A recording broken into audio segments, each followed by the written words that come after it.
Light is a really unique medium to work with. It's this non-physical thing. You can't see where you've drawn. It's not tangible. It's just kind of like you project it out there, and hopefully you end up with something good.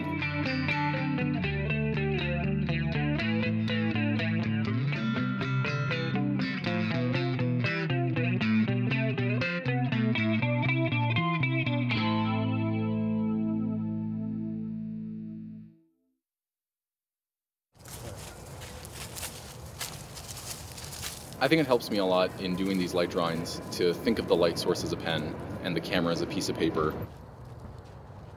These have always been more drawing than photo for me. The camera is just a way to record the drawing.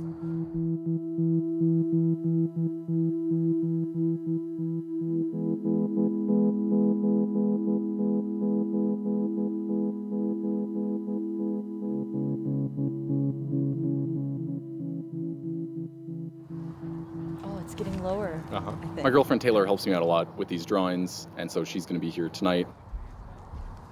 We're out at Cedar Lake. We'll be kind of working with what's here. We're looking at a perfect night. There's no clouds, sun setting. There's not many people out here, so it's a good setup. Yeah,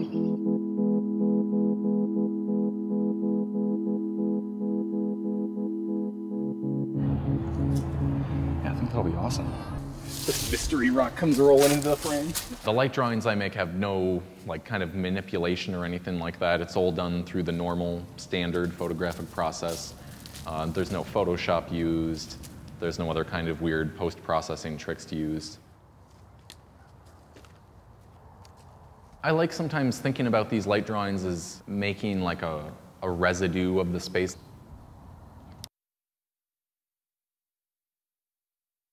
Dragging these lights around these objects and these people in these spaces is like making a handmade, hyper-intentional photograph. So whereas some people might, capture their memories by clicking a shutter, and then there it is. Yeah, can you just hold it there? Because I'm going to adjust the frame a little bit. I'm going with more of the reductive aspect, and so when we open the shutter, the only thing that's going to be recorded is what we intend to do.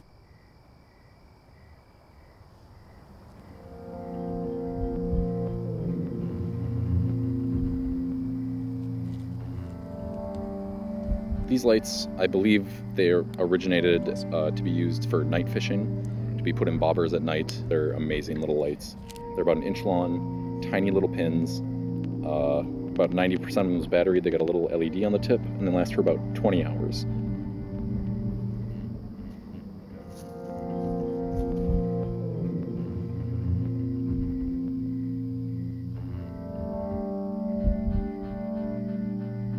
I think we're ready to do this.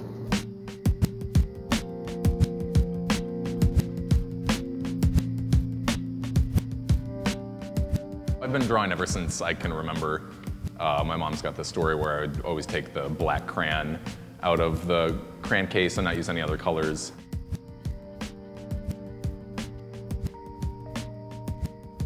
Light is pretty challenging to work with as a drawing medium. For the obvious fact, you can't see where you've drawn, and normally you're drawing in three-dimensional space rather than a two-dimensional plane. And so there's all kinds of challenges that come along with that.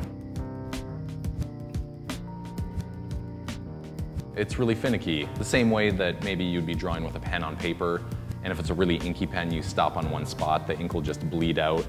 It's like that times 10 with light.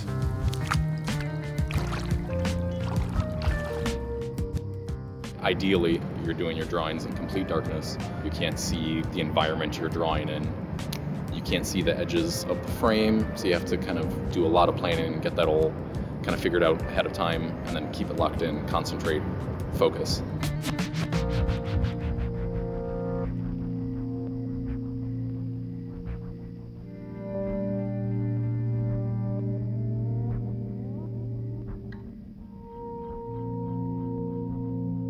Well, this all started back in late 2005, so I'd graduated from college, and I'd just gotten my first DSLR, and so I was like, oh, I'm gonna try and write my name with my cell phone.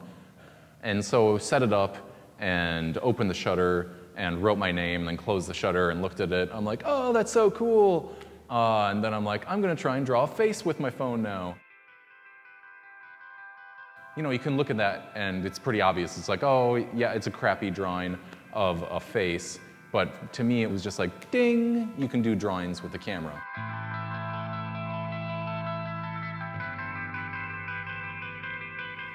So I like the composite light drawings a little more than the single shot light drawings because they have a little more freedom to create things that maybe aren't there. Since we start with source photography, we can really draw anything we want to. So for instance, you want to do a drawing of some hands. So we'll take some photos of some hands, chop it up into its individual pieces, and take each one of those, print it out as a 12 by 18, and then we'll take all those 12 by 18s and lay them out on the ground, do this massive composite, and do marker notes on them to kind of flesh out more detail, where certain lines need to be made, color notes for different colors of light that we're going to be using. And then we'll stack those all up and we're ready to shoot.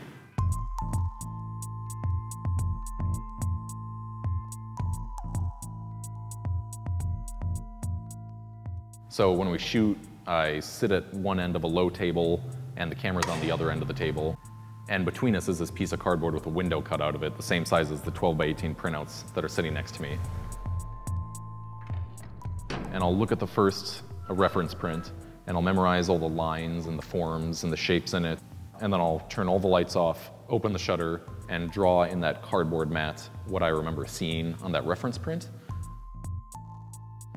And after I'm done drawing everything that I remember, then I close the shutter, turn on the light, look at the next reference print, and just repeat that process until they're all done.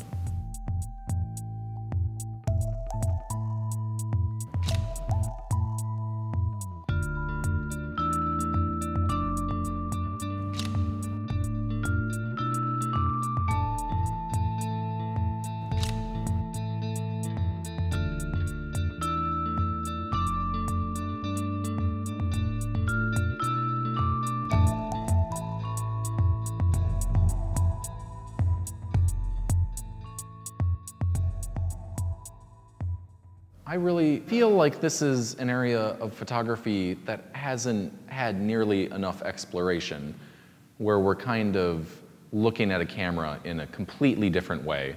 Not as this instrument to just click, click, click, capture, capture, capture, but where we're actually using the camera to make drawings.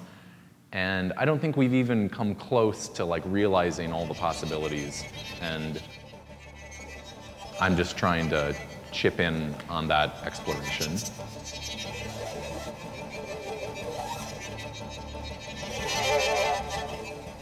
To this day, I get so excited every time. Can't wait to see the final image. And it's always way crazier than I can even imagine every time. So it's really worthwhile.